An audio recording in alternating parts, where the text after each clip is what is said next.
Hello दोस्तों, कैसे हो आप लोग। एसी डिस्ट्रीब्यूशन हमने स्टार्ट कर दिया है। प्रीवियस वीडियो में मैंने पूरा उसका इंट्रोडक्शन पार्ट जो है वो कवर किया है। अगर आपने वो वीडियो नहीं देखा है then please go and watch that video first then come to this video. इस वीडियो में हम जो एसी डिस्ट्रीब्यूशन में जो भी हमें बेसिक चीज़ें जो ध्यान में रखनी है उसके ऊपर पूरा डिस्कशन करने वाले हैं। एसी में बहुत सारी चीज़ें ऐसी होती है जो डीसी से काफ़ी डिफरेंट होती है, तो जो हम डीसी में फॉलो करते हैं वही चीज़ हम यहाँ पे नहीं फॉलो कर सकते। तो वो क्या क्या ऐसी चीज़ें उसके बारे में एक पूरा ये अलग से वीडियो में बना रहा हूँ, सो दैट के when we go into the calculation part of the AC distribution कुछ चीज़ें आपके लिए बहुत ही ईजी हो जाए, ठीक है। So that you also feel comfortable when I am doing all the examples and all the mathematical analysis. So without wasting any time, let's start today's video.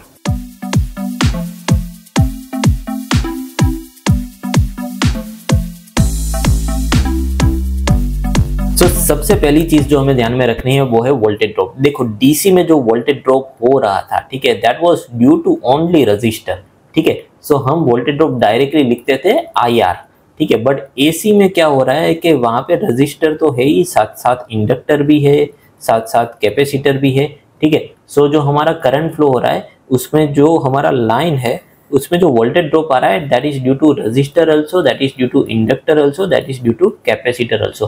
तो ये तीनों का कंसिडरेशन हमें लेके चलना है, ठीक है। अगर मैं सिर्फ रजिस्टेंस की बात करूं तो वहां पे जो हमारा वोल्टेज ड्रॉप है, ठीक है, वोल्टेज अक्रॉस आर हो जाएगा I इंटू आर। जब हम इंडक्टर की बात करते हैं तो वहां पे जो वोल्टेज ड्रॉप हो जाता है वो हो जाता है I इंटू एक्सएल। तो ये एक्सएल क्या है? एक्सएल जो है वो इंडक्टिव रिएक्टेंस है, ठीक है। एक्सएल क्या है? एक्सएल है इंडक्टिव रिएक्टेंस। बेसिकली हम बोल सकते हैं कि इंडक्टर अपनी तरफ से कुछ अपोजिशन करंट को देता है, वही अपोजिशन मतलब के वही जो रेजिस्टेंस है वही है एक्सएल, ठीक है। इंडक्टर का जो रेजिस्टेंस है उसको हम एक्सएल बुलाते हैं, जिसका फॉर्मूला है ओमेगा एल मतलब कि 2πfl, और उसका जो यूनिट है वो है ओहम, ठीक है। और सिमिलरली जो हमारा कैपेसिटर है उसके अक्रॉस जो वोल्टेज हो जाएगा वो हो जाएगा IXC। तो सिमिलरली यहाँ पे भी XC जो है वो हो जाएगा हमारा कैपेसिटिव रिएक्टेंस, कैपेसिटिव रिएक्टेंस, ठीक है। सो कैपेसिटिव रिएक्टेंस की वैल्यू हो जाएगी 1/ωc that is equal to 1/2πfc। All this things are very basic. और अगर आप पावर सिस्टम पढ़ रहे हो तो आपने बेसिक इलेक्ट्रिकल इंजीनियरिंग ऑलरेडी पढ़ लिया है सेमेस्टर 1 में, पर अगर मान लीजिए कि भूल गए हो या रिवाइज नहीं किया है बहुत सारे दिनों से, then this things will keep you revise with all this things, ठीक है। So that is first thing about the voltage drop. Second thing is vector calculation. देखो डीसी में अगर हमें दो वोल्टेज को ऐड करना होता था, मान लीजिए कि एक वोल्टेज 10 था एक वोल्टेज 5 है, तो डायरेक्टली हम उसको ऐड करके लिख सकते थे 15। बट मान लीजिए कि हमारा एसी वोल्टेज है, ठीक है, तो उसको हम इस तरह से ऐड नहीं कर सकते क्योंकि दोनों ही एसी क्वांटिटी है, वेक्टर क्वांटिटी है, ठीक है। तो हमें पहले उसको फेजर डायग्राम में लेके जाना पड़ेगा, फिर उसका वेक्टर एडिशन करना पड़ेगा, then we will get the resultant answer, ठीक है। और फेजर डायग्राम क्या होता है, मैं यहाँ पे एक सिंपल एग्जांपल आपको दे देता हूँ। मान लीजिए कि मेरा जो एक वोल्टेज है वो है Vm sin ओमेगा t, ठीक है। तो मान लीजिए ये इक्वेशन है, तो इस इक्वेशन के ऊपर से जो मेरा फेजर आ जाएगा वो फेजर आ जाएगा ऑन द एक्स एक्सिस, ठीक है। देखो जहां पे भी आपको साइन ओमेगा टी दिख रहा है, ठीक है, साइन ओमेगा टी, तो उसका जो भी आप फेजर बना रहे हो वो फेजर आप एक्स एक्सिस के ऊपर ही बना दो, ठीक है। और उसका जो पूरा लेंथ है वो लेंथ कितना रहेगा, उसका जो पीक वैल्यू है उतना उसका लेंथ रहेगा। फेजर बेसिकली क्या होता है? फेजर बेसिकली एक एरो ही होता है जो कि एंटी क्लॉकवाइज डायरेक्शन में रोटेट होता है। कौन सी डायरेक्शन में रोटेट होता है? एंटी क्लॉकवाइज डायरेक्शन में रोटेट होता है। जैसा आपका साइन प्रोसीड होता है, जिस स्पीड से आपका साइन जो है वो आगे बढ़ रहा है उसी स्पीड से आपका फेजर जो है वो एंटी क्लॉकवाइज डायरेक्शन में रोटेट हो रहा है। Phasor diagram is just AC representation, AC को रिप्रेजेंट करने का एक मेथड है, ठीक है। और मान लीजिए अब मेरा जो करंट है, ठीक है, वो है Im sin omega t minus π/6, ठीक है। तो मेरा जो करंट है वो वोल्टेज से π/6 एंगल पीछे है। तो आप क्या करोगे, आपका जो वोल्टेज है वो तो एक्स एक्सिस से ऊपर है बट करंट जो है वो π/6 एंगल पीछे है, तो उसको क्लॉकवाइज डायरेक्शन में π/6 एंगल से पीछे करके ड्रॉ कर दीजिए। तो मेरा जो करंट है वो यहाँ से, जस्ट मिनट, मेरा जो करंट है बेसिकली वो यहाँ से π/6 एंगल पीछे आ जाएगा, π/6 मतलब के 30 डिग्री, और एक चीज और यहाँ पे याद रखें, मैं यहाँ पे बोल रहा हूँ कि मेरा जो करंट है उसका ऑब्वियसली पीक वैल्यू जो है वोल्टेज से कम होगा, ठीक है। तो उसका जो एरो लेंथ है वो भी मैंने कम यहाँ पे रखा है, ठीक है। So this is π/6 and this is Im. So this is my two vectors. When I want to add these two vectors, there are so many methods. Method of components is there, analytical method is there, parallelogram method is there. According to the parallelogram method, what you do the parallel vectors, right? So Im पे आप Vm का parallel vector बनाओगे, जैसे कि मैं यहाँ पे बना रहा हूँ कि Im के ऊपर मैंने Vm का parallel एक वेक्टर बना दिया, ठीक है। और सिमिलरली Vm के ऊपर मैं Im का एक पैरेलल वेक्टर बना रहा हूँ, ठीक है। तो ये मेरा जो पूरा जो यहाँ पे चारों फेजर से मेरा जो पूरा बन गया वो क्या बन गया, मेरा एक पैरेललोग्राम बन गया, ठीक है। तो अब मैं इन दोनों के एंड को जब कनेक्ट करूँगा, ठीक है, इन दोनों के एंड को जब यहाँ पे मैं कनेक्ट करूँगा, यहाँ से लेके, ठीक है, यहाँ से लेके यहाँ तक, तो ये जो पूरा मुझे वेक्टर मुझे मिल रहा है ये है मेरा फाइनल एडिशन, ठीक है। This will give me the addition, ये है मेरा resultant vector. So parallelogram method भी है जहाँ पे आप पैरेललोग्राम का इक्वेशन लगा सकते हैं, देन मेथड ऑफ कंपोनेंट्स भी है। ये सारे बेसिक चीज़ें आप बेसिक इलेक्ट्रिकल इंजीनियरिंग में पढ़ चुके हो। अगर आपको सेपरेट वीडियोस चाहिए इसके ऊपर, ठीक है, हर एक वेक्टर एडिशन मेथड के ऊपर, then also you can put a comment, ठीक है। तो मैं इसके ऊपर भी एक सेपरेट वीडियो बना दूंगा, राइट।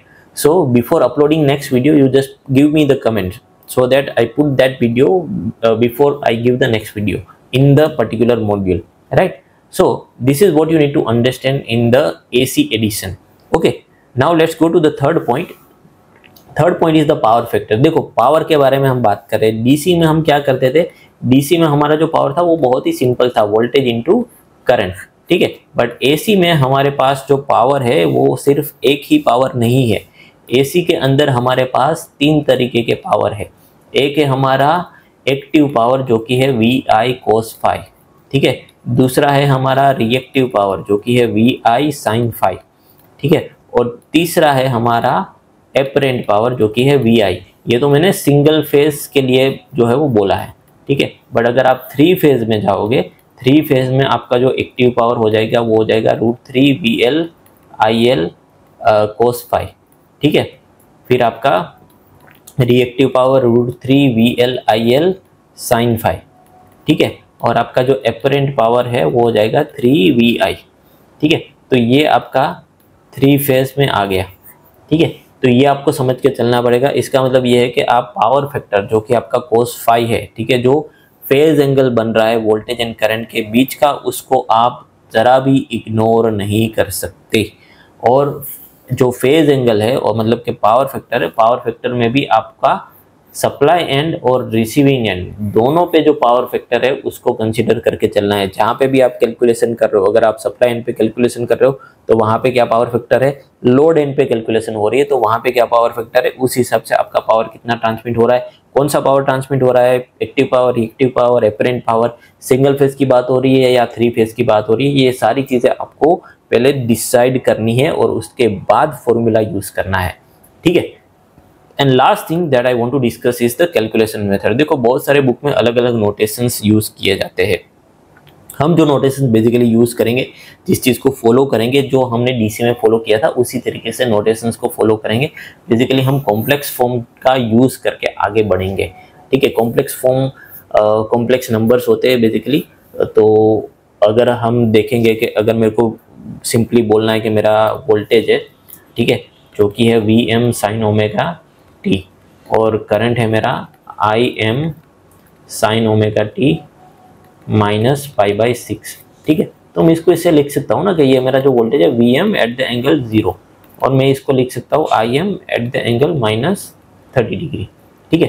फिर इसको मैं कॉम्प्लेक्स फॉर्म में भी कन्वर्ट कर सकता हूँ। कॉम्प्लेक्स फॉर्म मतलब कि A+JB फॉर्म में कन्वर्ट कर सकता हूँ। ये है मेरा पोलर फॉर्म, ठीक है।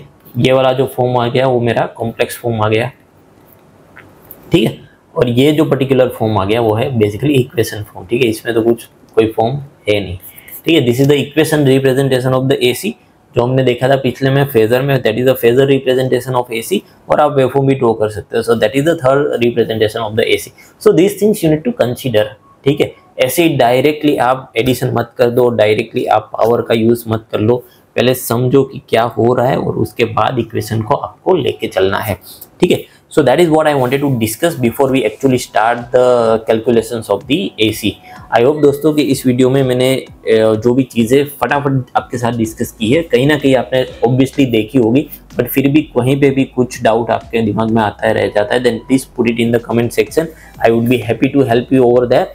And obviously before I end this video, अगर आपको इस तरह के वीडियोस अच्छे लगते हैं, आपको हेल्प हो रही है आपके प्रिपरेशन में, then please share the video and let me know in the comment section also, ठीक है। आपके फ्रेंड्स के साथ इसको शेयर करो, आपके कलीग्स के साथ इसको शेयर करो, जो भी पावर सिस्टम की प्रिपरेशन कर रहे हैं उसके साथ शेयर करो, सो दैट कि उनकी प्रिपरेशन में भी उनको हेल्प हो जाए।